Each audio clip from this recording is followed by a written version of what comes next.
Now, the unofficial historian for Arivaca, I used to be the science manager at the Arivaca Library, and more recently got involved with the San Cruz Valley Historical Society. Before that's what it was, in making this book.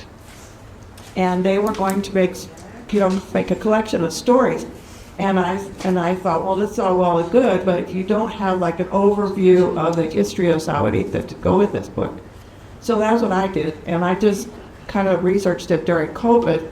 And my problem is that I'm really a Arivaca historian, and every now and then there's an opportunity to kind of go further afield and pick up information that is going to affect the history of Arivaca or has its past.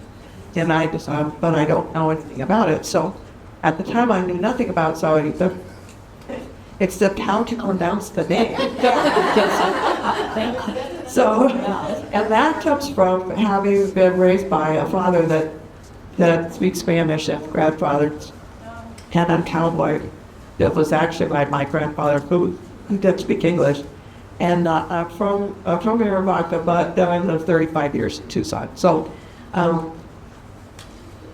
when I was little, we lived at Oro Blanco, which is the family ranch is at Oro Blanco, 8 miles south of Arivaca. And then we moved to Arivaca. I did not go to Arivaca school. I went to Sonora school.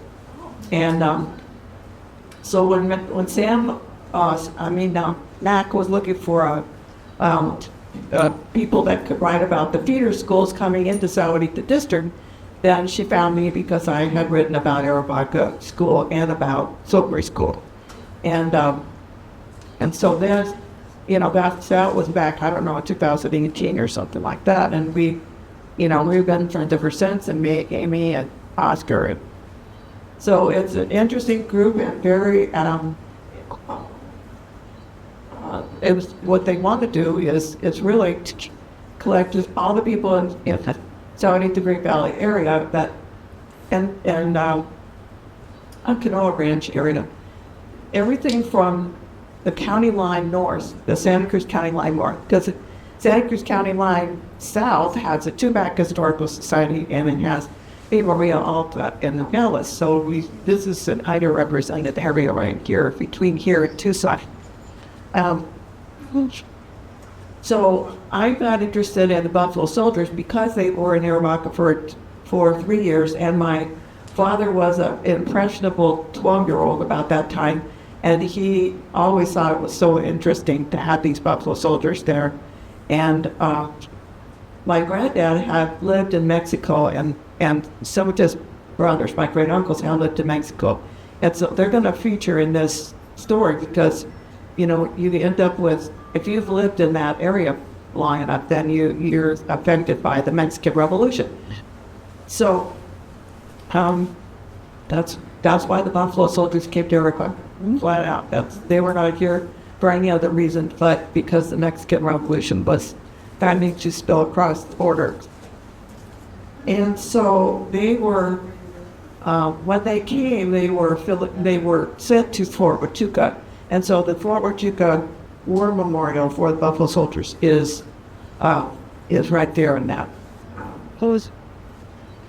facility. So the problem is there's a lot of detail, and so I wrote it. I'm going to read at it, and of course it's going to tell me what I'm supposed to say. So the 10th Cavalry was established in 1866 after the Civil War when the African American troops were given their own units. There was also 9th Cavalry, 24th, and 25th Infantry. Those are all black soldiers. And they were sent to various places in the U.S. to fight Native Americans in what they called the Indian Wars. And in there, they received the name Buffalo Soldiers, perhaps because their hair, curly hair, looked like a buffalo hair. I don't know. That's what they think. So then they were later sent to the Philippines and Cuba to assist with the Spanish-American War. So then we get into the period of time that they're coming to this part of the country. Because in 1911, President Porfirio Diaz was ousted in Mexico. He had been president since, I think, 1873. And I'm going to talk more about him later. because my family members were in Mexico because of his policies. So when there was unrest along the border, President Taft began sending troops, and then later that was President Woodrow Wilson. So in 1913, the 10th Cavalry arrived in Fort Huachuca, and which had been set up in 1877 during the Apache Wars. And then from that base, they were sent out to set up camps all along the border from Douglas, Naco, Arivaca, Salsby, Osa, San Fernando, and Nogales. Nogales has the bigger camp. Arivaca was not really a fort for this camp. It was a tin camp. You know, it's not really a big deal. Nogales, yes. So then this is a little bit about the end of the 10th Cavalry. It's not ended yet.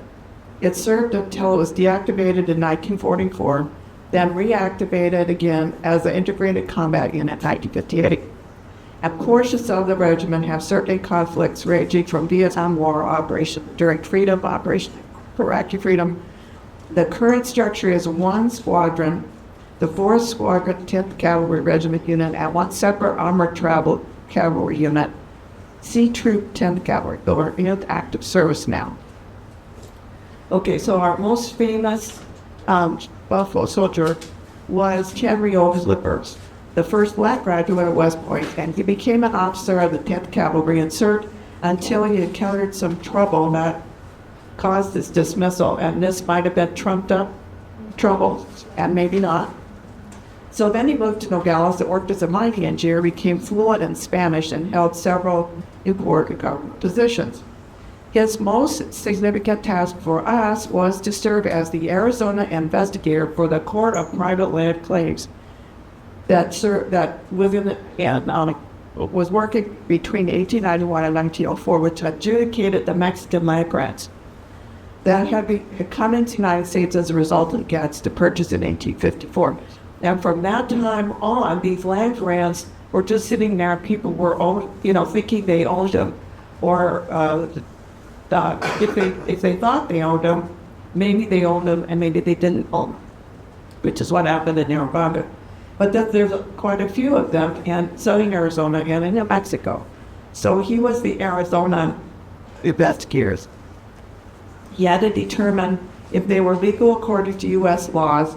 He had to search archives here in New Mexico for the original paperwork, and he had to find the boundaries. That means he had to understand the whole of southern Arizona.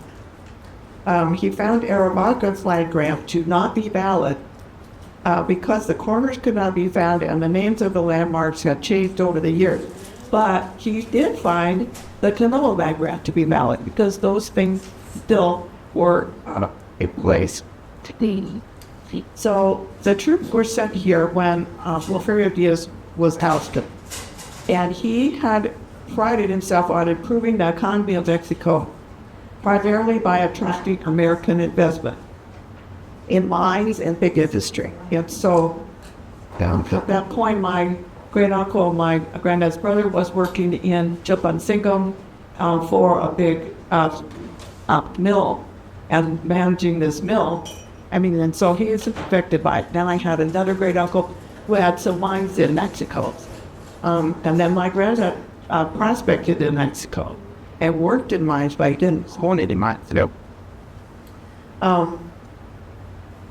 So when Diaz, and it was all because Diaz wanted them to do this, but he dictated it. So he's essentially a dictator. But the winners in this whole thing were the industrialists of U.S. and Mexico, but not the average person, and especially not the poor. So at this time, when he is ousted, there's no American military on that side of the line. But there is, on the Mexican side of the border, Diaz's right-hand man, General Emilio Kasulaitis, who is a really amazing person by himself. And he had troops called rurales, and they went back and forth across the border, along the border, and kept peace without any American help at that time. So this civil war The Mexican Revolution is really a civil war. It began in several places in Mexico, but was led by Emiliano Zapata in southern Mexico. And there's different reasons for this revolution, all based on the fact that the peons or the poor people of Mexico were being cheated out of everything. And they were working, the peons in southern Mexico were working on these big farms, big haciendas, and were virtually slaves. So he's ousted in 1911. He leaves and goes to Spain and dies in 1913. So now you're going to hear all these names of presidents, which I cannot ever remember either, so don't worry. So the first one is Francisco Madero. He became the first president after Diaz, but there's also these other people, Victoriano Huerta, Pascual Orozco, Venustiano Carranza, and Pancho Villa, and others. But that's the problem. Each of these guys has a different faction, a different group of people that are following them for various reasons. So essentially you have chaos. So in 1911, Nogales citizens were warned to be wary of fighting in Nogales, Sonora, and to keep back from the line. And the person warning that was my great-grandfather, who was a doctor, but who had moved from Arivaca to Nogales a few years before and was the mayor at that time. So he puts this announcement in the paper, stay back from the line. Well, eventually one of his nephews gets shot in the butt in one of these pretty conflicts. So it comes close to home. So here we have Pancho Villa, who was up here in the north, and Emiliano Zapata, who's down in the south. And they are the most beloved by the poor people of Mexico, and they still are.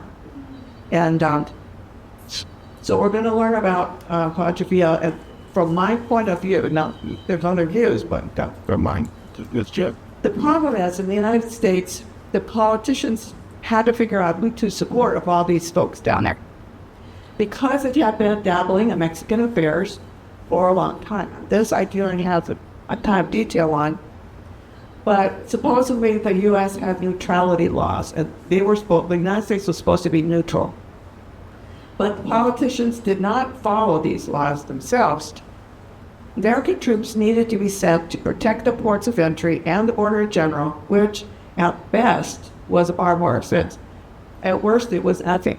There wasn't any fences for a long time. The point of a barbed wire fence would be to keep cattle from crossing from some American ranches property into Mexico or vice versa. And they still do that. And ranchers that have a ranch on the border must be good friends with the rancher on the other side of the border, so they can make sure everything is happy between them, both sides there.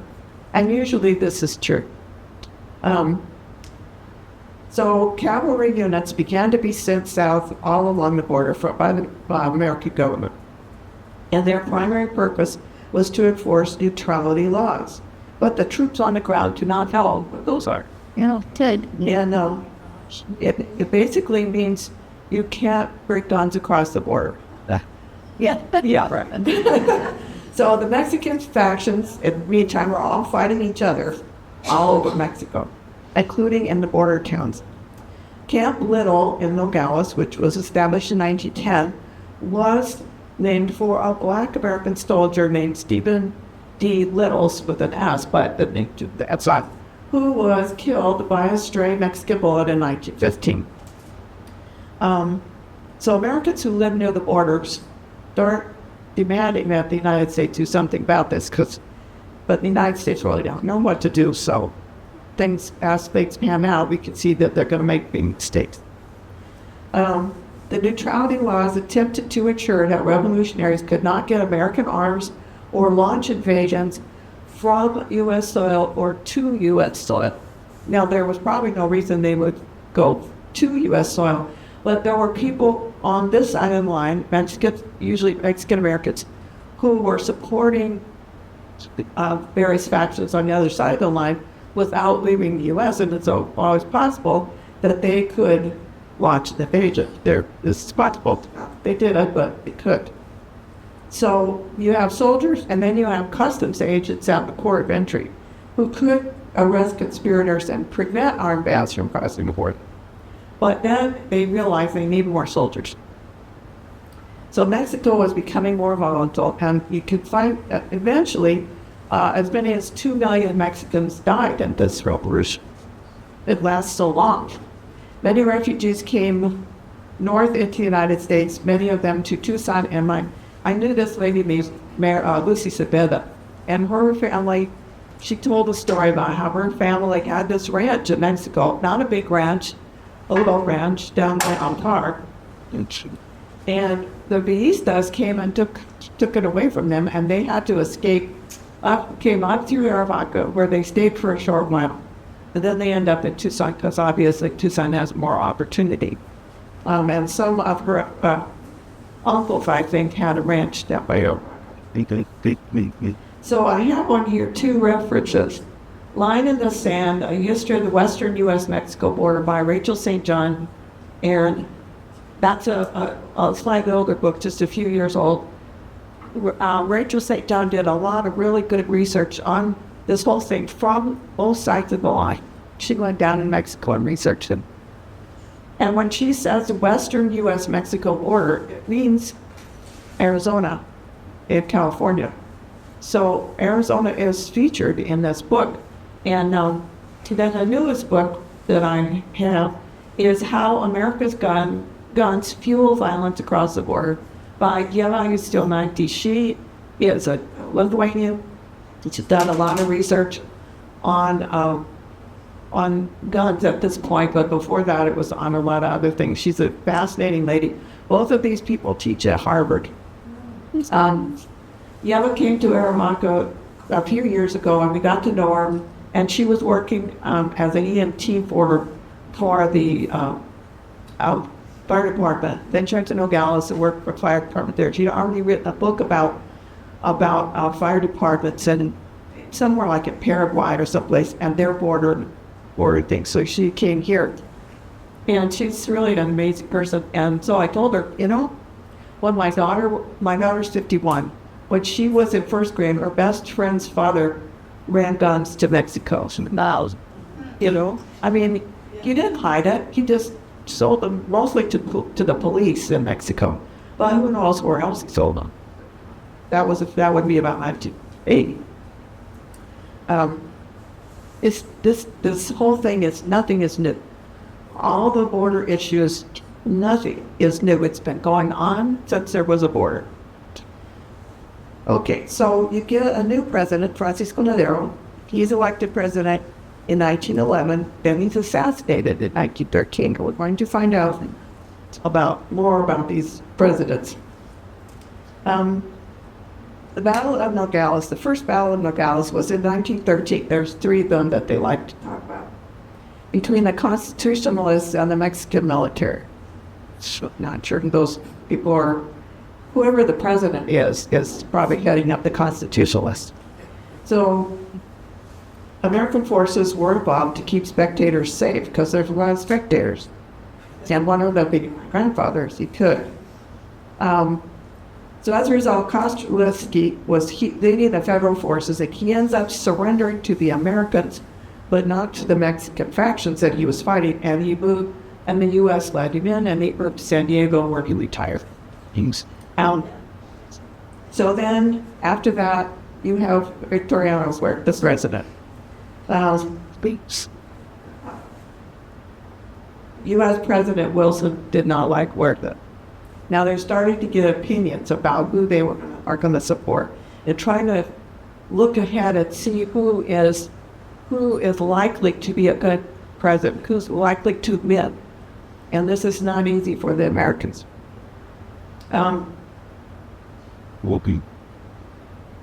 of the things was that there were a lot of Americans in Mexico, still living in Mexico, having ranches and mines and such in Mexico, and they want to be able to get those people out. If they hadn't got out already, they should have. Okay, now we're going to get a few pictures. Okay, so this is the thing to know. In 1914 and 1915, the United States supported Pancho Villa, who was from Chihuahua. That's what would be underneath New Mexico. and he controlled most of northern Mexican border area. So here's a picture. Here he is in the middle. And then over there we have Venustiano Carranza. Well, Carranza looks like a president, right? And it looks like he did it. Archibald looks like a bandito, which they isn't, but you know. So they start supporting Carranza, and you're going to see how they do that, okay? So then we start, I'm trying to do this chronologically. So in 1913, the Battle of Naco happens, where General Obregón defeats the federal forces that are holding the town. So Naco is on both sides of the line, just like Nogales. No, Naco, Arizona, Naco, Sonora. So the federal forces escape into Arizona and surrender to the 10th Cavalry garrison at Fort Huachuca, along with a bunch of Yaquis. A year or so later, General Obregón's troops encountered those out via in the siege of Naco, which is the longest battle of the Revolution. Now, here's the thing about Yaquis. The Yaquis are a tribe of Native Americans that, or why are Native Americans? Those are from America, the America, South American, or Senor. Yaquis have been fighting the Mexican government for years because they controlled with the valley, the Yaqui River Valley, which was a really great farming area, and they had lived there for generations. And the Mexican government wanted it. So they had to fight the Mexican government all the time. And when the United States was not happy with Mexico, they would support the Yankees. They would allow Yankees to come up into Arizona. Well, this is why we have these colonies in Nogales. I mean, not Nogales, but in Tucson. And now we even have a reservation, but also in Phoenix, in Guadalupe. These are people whose families came probably, surreptitiously over the border in the same way that they come now, that people come across the border now.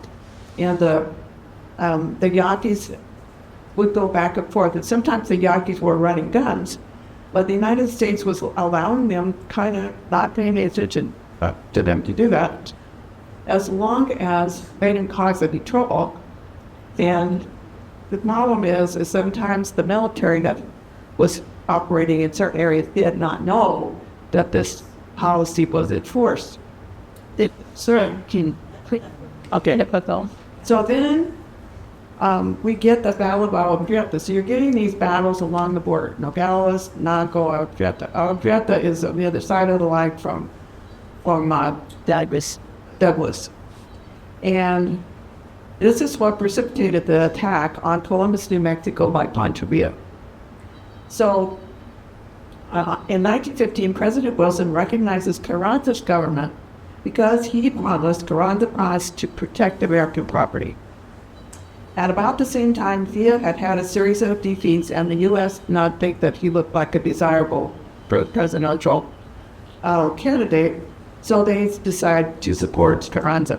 So Villa decides to attack Carranza forces in Agua Prieta. They're all on both sides of the line. But President Wilson gave Carranza permission to send reinforcements across the United States from Eagle Pass, Texas, to Douglas. And then they got lights, so they could shine lights into Agua Prieta and see what they were fighting. So, is this a good move on the part of President Wilson? I don't think so. Because he should have realized how Pancho Villa was feeling betrayed, which he was, because they had supported him already, So, Pancho Villa is not one to take that lightly. So Villa attacks Agua Prieta that night, but the U.S. had 10th Cavalry troops shining lights into Sonora to eliminate the fighting, and the Villa forces are defeated. Many local people had supported Villa and tried to help his soldiers, and so those would be referring to people on the other side of the line, Mexicans. So Villa vows that he's going to get even with the gringos, with all Americans. And so In January 1916, he attacks a train full of American mining engineers in Chihuahua and kills them all. And I don't have the number, but it's, in the 20s, number 20s, I think. So he decides to attack this fourth border town, which is in Mexico, Columbus, New Mexico. He attacks the civilians and the businesses besides the military garrison, because there's booked. And you have casualties on both sides, 16 American soldiers and civilians. Bolivia loses 100. And what this does is precipitate this, what they call the Great Call-Up. When Wilson asked the American states that have some kind of National Guard to call up their men and send them to the border. So that would be to reinforce the 10th Cavalry and whatever other military units were up here. So almost immediately, General Blackjack Pershing leads an expedition of 10th Cavalry into Mexico to pursue Villa. Well, of course, Villa's gone. It's supported by all these people, so they can hide him or they can tell him where to go. So they call this a punitive expedition to get even with Mancha Villa. And they don't use the word invasion into it. But Pershing can't catch Villa. So here I am. I'm not happy right now because I realized yesterday that the book called The Great Call-Up, The Guard, the Border, and the Mexican Revolution, 2015, by Charles H. Harris and Louis Sadler, which the library used to own, is not a library anymore. There's no copy available, not even in press. Wow. So I will have to find my own copy.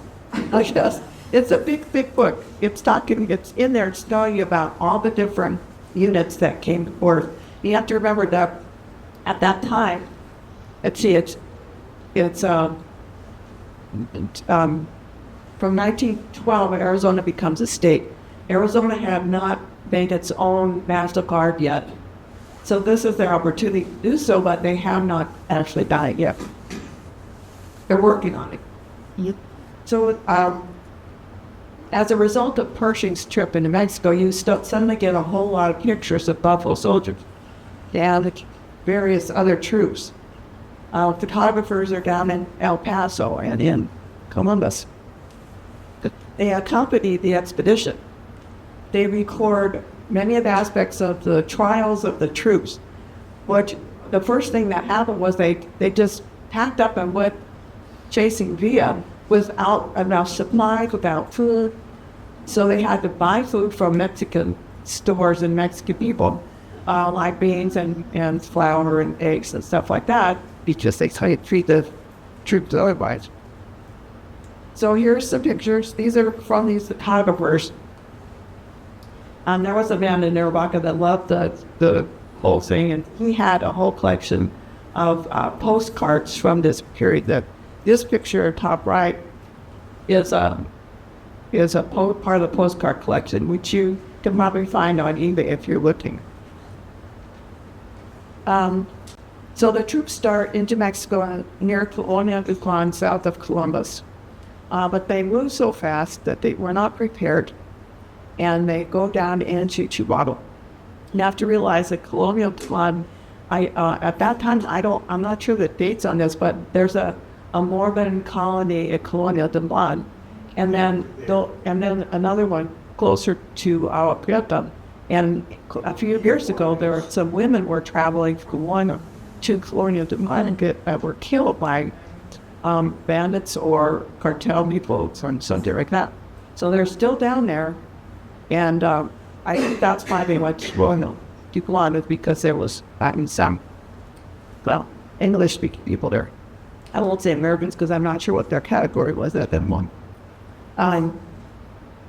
So the campaign to chase Pancho Villa consisted of dozens of minor skirmishes with small bands of insurgents.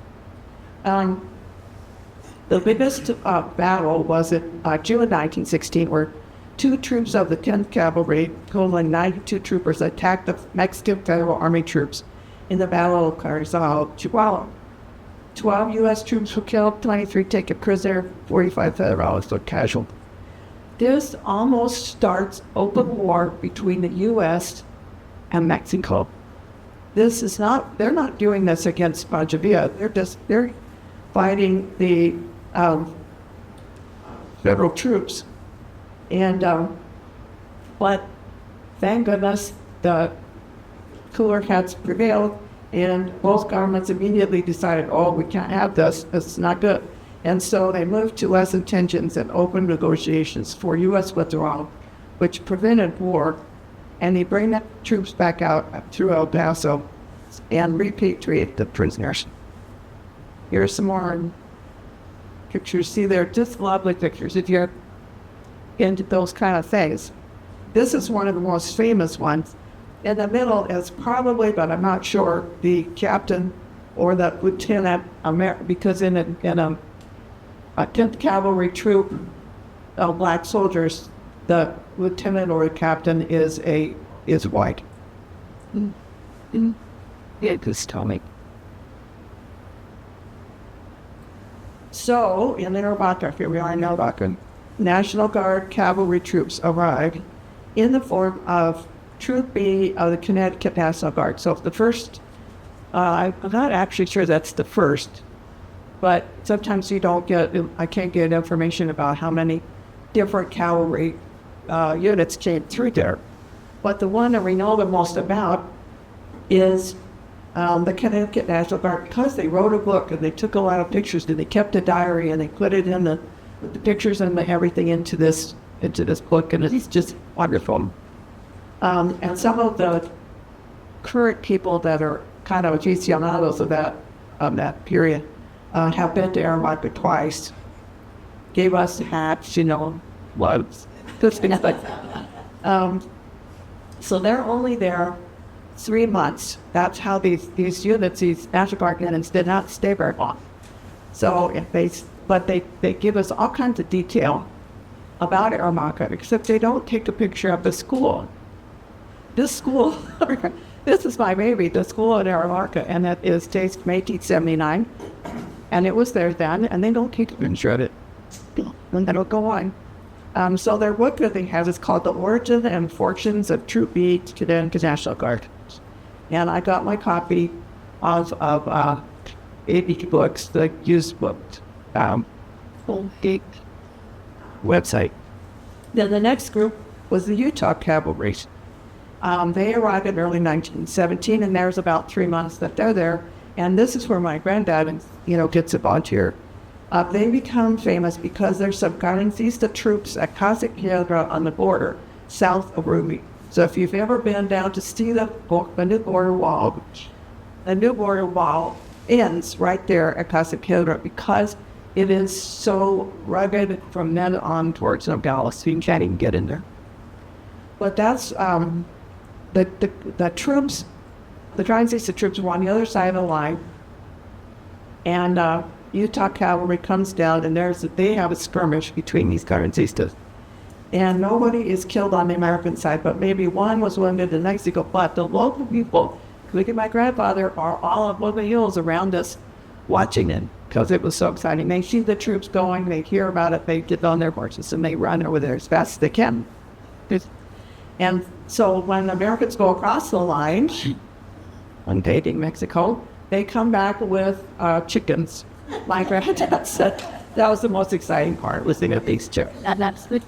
I don't know what happened to chickens. I assume the troops ate them. And there's a whole bunch of newspaper articles about all these things that are happening. The Arizona Daily Star has all kinds of newspaper articles. And this is in the Arizona Daily Star. And so after the 10th Cavalry comes back into the U.S. in 1917, they return to Fort Huachuca, where they're assigned to more permanent locations along the border, including Arivaca. So what Arivaca looked like when the 10th Cavalry arrived, raise your hand if you've been to Arivaca. Okay, good. Okay, you can see that street C right there looks just like down. Pretty much down. Same buildings. The store is right where this one is, except that's a different building, except it's on the location. That building over there is the bar. Only, when that picture was taken, which was in 1918, they were making a movie in Arivaca, and they called it The Red Dog House. Well, it's really this is Elias Dance Hall, and the dance hall, her dance hall that she had built right shortly before that, was next to the ruin that's on that main street of Arivaca, where we're eventually going to have a park. But this was the bar. Okay, then in late 1940s, the people that bought it put a front on it. You know, so when you walk in the door of the bar, if you go there to eat lunch or something, there is a road, you know, and across the front of it. So when you're looking at it, back side of it, and you could tell that the floor is really old, except I don't think it dates to 1960, but it might. This is what the mercantile looked like then. That picture there, right there. And this is taken by, this one is this, and this. No, this and this are taken by the Connecticut National Guard. This one was taken by some family member at the church. So this is Sacred Heart Chapel, built around 1905, and that's what's sort of interesting about this chapel, is that when, you know, a few years ago you could see the mound on the ground, the dirt where it was, but it looks just like the school. So I assume that, you know, they sort of using the same architect or something. I don't know. But anyway, this chapel was built by some French missionaries. These French priests were in the tombstone, and they didn't need so many anymore. So they sent a whole bunch of them to Nogales, and they start Sacred Heart Church in Nogales. So this is the Sacred Heart Chapel. And the idea would be that these priests would try to get a chapel or some kind where they could say mass in all the little mining camps along the border, like back in Patagonia, in the Arivaca, wherever. And as far as I know, this is the only one that actually got built. And I'm pretty sure it was built because Celia probably had it built. And this picture comes from her family clutch. That's how I think it's her that was behind that building. So this picture is taken in 1914. Well, 1916, the tower of Arivaca became a federal town site, like a federal homestead, only a town site. And the people behind that was the Arivaca Land and Cattle Company. And so when they did that, they made a plat of lots and hunked it down on what was already there in the Arivaca. So you have the cemetery and the school are on this plat map, and then the rest of the town around it was sold. The lots were marked off and sold as lots to individuals, and they don't do anything with this spot. And I think that's because they were not Catholic, and they wanted the church to buy that land and pay them for it, and didn't. I'm just guessing this, you know. But so what they did was they told their cowboys, this is in the early 20s, having a reference, a person that was there at the time, a kid. He said they told the cowboys, just take the roof off, but let it melt. No. So that's what happened. It melted. And it is essentially, when you go into Arivaca and you turn by the mercantile, you go towards the school and the cemetery, it's right on the left, Westminster Cemetery. If you knew it was there. And the people that own that land have owned it for years, and they wanted more money than I wanted to pay for it, so I didn't buy it. But, you know, there's it. Somebody eventually will buy it, and maybe they will not know that there was a church there, you know. But I have other pictures that show that well in them, so you could tell exactly where it was. Okay. And then this is a Connecticut National Guard church. The movie Rugby Blue movie crossing. This is probably the road here, and then they were watering the cow because the water and the creek used to come up right by the town. And then in the 30s, the rancher moved it so that now it goes around over to the south side of the valley. Okay, so that's obvious. Okay, this is another, I can't remember. This is the 10th Cavalry picture. Somebody that took this picture. One of the doctors, I think. And so here you have, I don't have a pointer thing, but this is the white building across from the store. There's the bar. Here's the store. This is the building that's gray, and it's called the Gathering Space now. It's had many, various owners and such. And that building is the oldest in Arivaca. It dates to the 1850s and the Sonora one. You have to see a very good picture. But when that was first built, it was a long Sonoran row house type. So at the end, you had a room that is no longer there. Then now we have human resources. Then there's a space, and then there's this common building that's called the Gathering Space now. But for a while, it was a feed store. Just different people that did it. It was different a bit. So come. Okay, so you can see a better picture of it down there. This end of it, anyway. And if you look, when you're looking at the church had a certain look to the stucco on the outside with lines on it. This had the same until just the previous owner who had it re-stuccoed. And that's too bad, but, he's trying to save the building, so. This picture was taken by a man who was running a mill in Arivaca, and he took this, I think, is in 1922. And this shows you still have these barracks along here that, soon after this 1922, they are removed. People probably just took the stuff, the tin, whatever, the wood, whatever, used it for something else.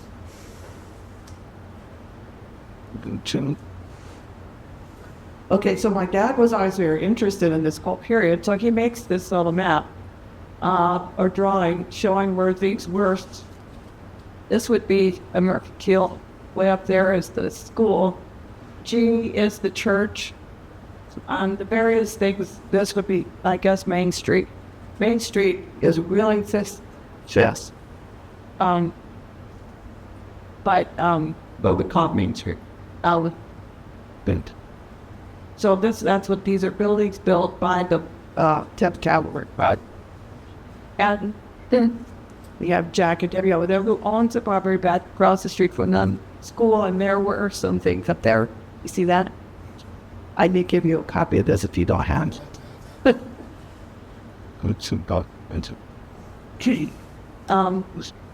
My dad says all buildings were dismantled after 1919, except I don't think so, because that 1922 picture is that there's still something there, And the mining company wasn't there in 1919, so here's another picture of what was going on in Arivaca. This is Lieutenant Chuck Close, and this is a picture from the Fort Huachuca Museum. And he's in some building in Arivaca. I don't know if he is in what building he might be in.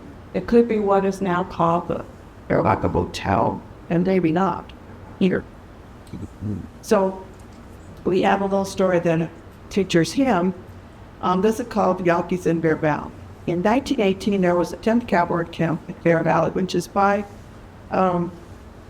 Sycamore Kent. Then down there. The troops were always going and passing through that area. And so Phil Clark had the store at Ruby, and he heard that there were Yaquis there. So Captain Ryder sends out scouts, and they see the Yaquis and they open fire. This is like somebody doesn't know they're supposed to do that.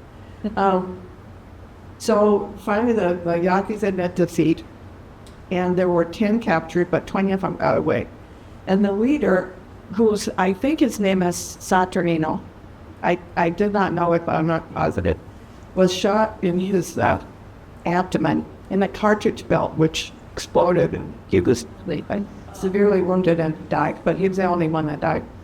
The rest of the Yankees were taken to Nogales and then transferred to Arivaca, where they worked around the camp, freely walking around, until their trial, when they were charged with exporting arms to Mexico, served 30 days in Lima County Jail, and then just turned loose. That's how they did things. Okay. Here's the Yankees being guarded in there. I think that's a flag. There are flags there.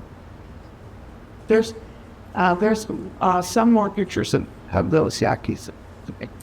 Then, in 1918, there was a silent Western film called The Trail to Yesterday being filmed in Arivaca. For about a month, they was filming.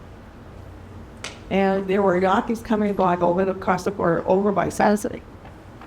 And they were apparently having an uprising or being involved in some kind of uprising, and I don't know all the details of that. And then there was this rumor, you know how it is, that 700 bandits were going to raid Arivaca. Anyway, so the 10th Cavalry soldiers under Captain Ryder were assigned to guard the actors and the crew, who were all expected to carry a handgun, including the leading lady. I know she walked on there, but maybe it's under her cloak. Now, this film is being restored by a guy named Bart Santillo, who has been involved with this for some years now. Once we figured out this film was existed, then we had to figure out where a copy was, and it turned out the only copy is in Amsterdam. And then Bart has since then, been in contact with the people in Amsterdam. And of course, we have a Arivaca lady who speaks Dutch. So there's always that. And so he's still working on that. And every now and then, he will report what he's done in the Arivaca Film Festival, which is usually in March, which he supported, which he created. And so this is a picture from that. And you can see behind it, this is on the Arivaca Ranch, facing towards Portola Mountain. The Portola Mountain is right next to Arivaca Lake. So that's where that filmed. There's another story. This story is called the Kasulaitis Cemetery. Okay, so there are at least 15 graves, or maybe more, and only a few of them have these scrolly kind of markers.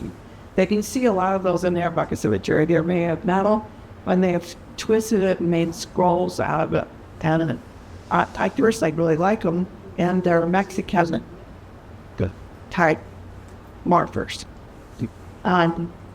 Most of the graves in Kasulaitis Cemetery are like rocks, piles of rocks. And now there's a 10th Cavalry came on. And I probably was partially responsible for this because I talked about it, and then people went from there. They go crazy over it. Apparently, back in the 90s, there was a grave there with one of these scrolly things on it, not any name on it, that was dug up by somebody and looked like there was an army uniform on the dead person. So they called James Finley, the archivist at Fort Huachuca, get him over there to look at it. And he didn't know what to think because he had no record of anybody dying down in that area of any cause whatsoever. And the military, which would include anybody, the Buffalo soldiers aren't military, they were all treated with respect. If someone had died, they would have put a Martha, they would have brought them out.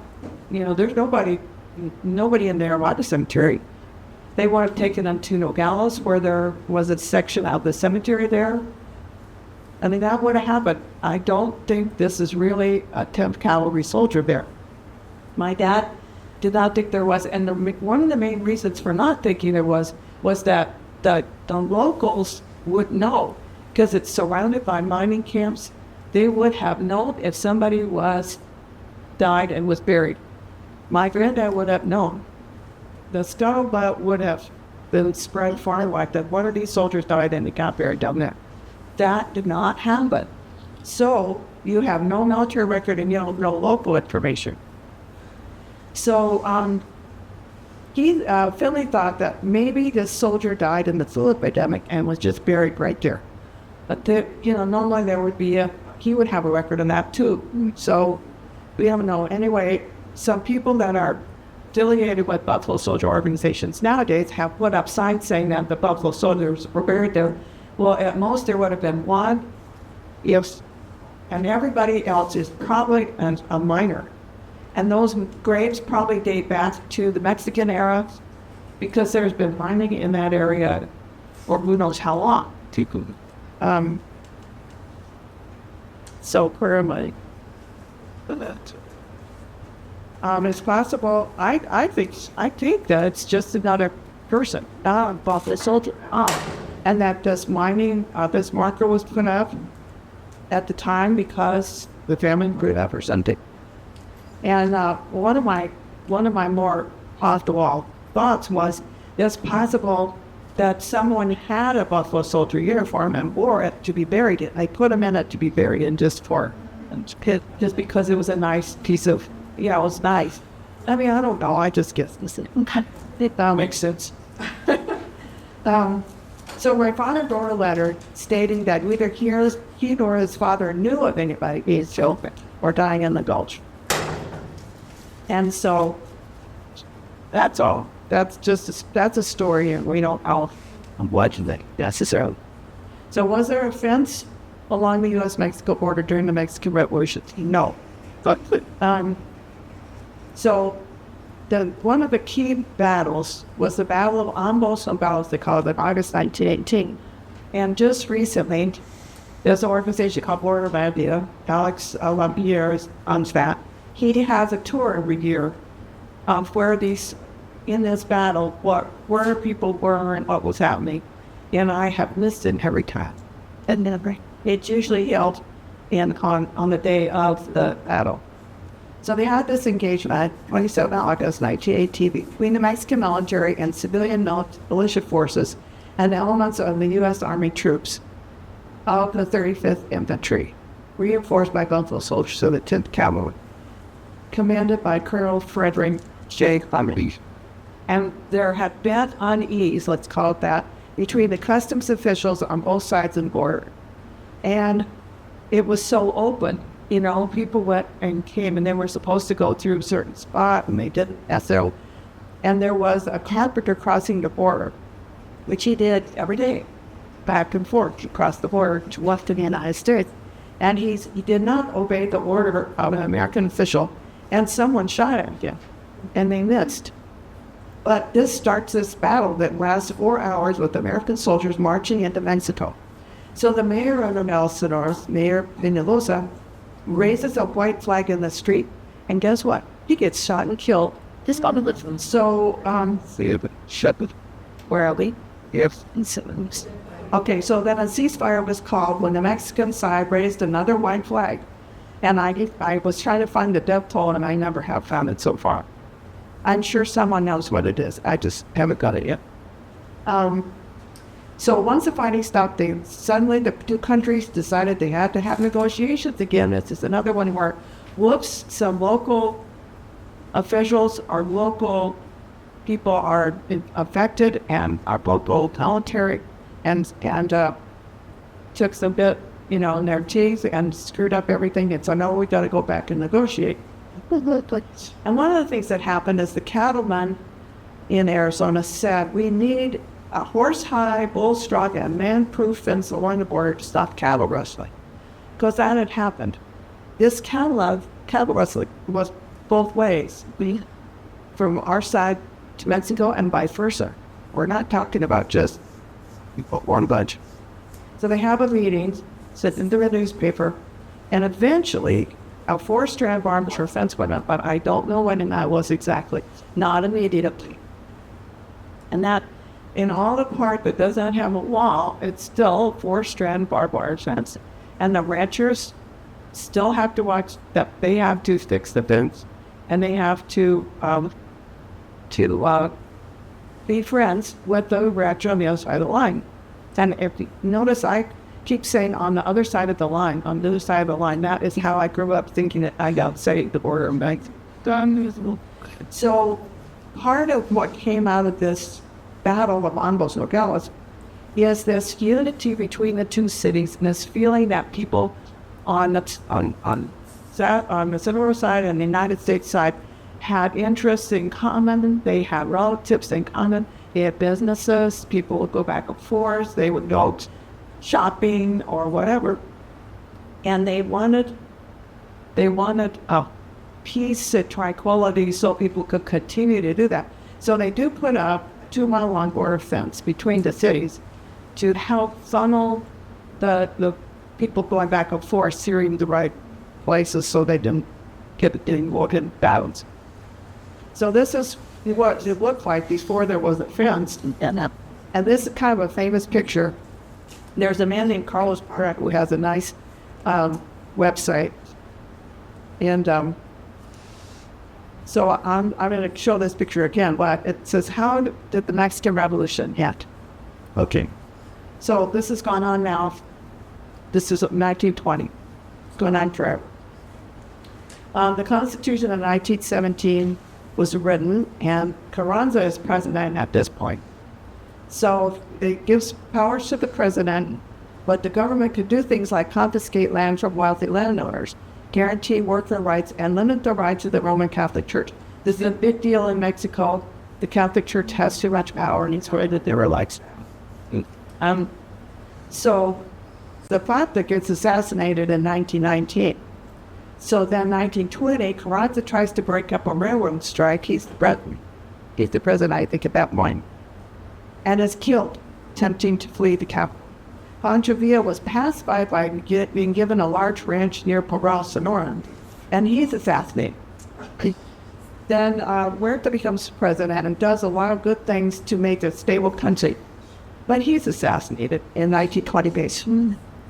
But I want to go back to this large ranch near Parral. They pacified Pancho Villa by giving this ranch to him. They took it away from a Mexican citizen and gave it to Parral. The Mexican citizen happened to be, his daughter happened to be married to one of my neighbor's best friends. It's in Mexico. My neighbor is a mining a geologist, and he was friends with this man down in Mexico who was married to the daughter of this guy that owned this ranch. And so he had it taken, just flat out taken away with his best horse. And Pancho Villa got the best horse out of his deal. And after he had it for a while, wore it out, he gives it back to the man, and the man is unrecognized his best horse because it looked so awful. Now Pancho Villa, is a jerk. He really is a jerk. But as far as I'm concerned, the United States government did not do the right thing with him. And so Obregón becomes president in 1920, and he has this nice stable presidency and institutes many reforms. And you learn about Sonora, you see Obregón in the street, and that's named for him. So and the government's always having to do this or that out of Mexico, since West. So then the 10th Cavalry leaves Arivaca. In 1921, there's a report of inspection that says they want to commend the 10th Cavalry for the condition of the 10th Cavalry, which was uniformity, completeness of equipment, and all this great war of morale, and the street of color, and all this other stuff. And the man writing the inspection says, I consider the 10th Cavalry to be as good as or better than the 13th Cavalry, which up to this time was in the best condition of any regiment I ever inspected. So the 10th Cavalry moved on and went back to Nogales, and they were in Nogales for quite a while at Camp Little. And I used to know a man who was descent was a son of somebody that served in Nogales. And there's several Buffalo social organizations, and one of them is a woman who had a big fiesta. She instigated this big fiesta at the end of January of last year, and I haven't been able to go because we have our own fiesta in Arivaca that time. And her family is related to the Buffalo soldiers that were at Camp Little and the Tomates. Well, and so that is the end of my scoop. Yeah, I got it in an hour. How's that?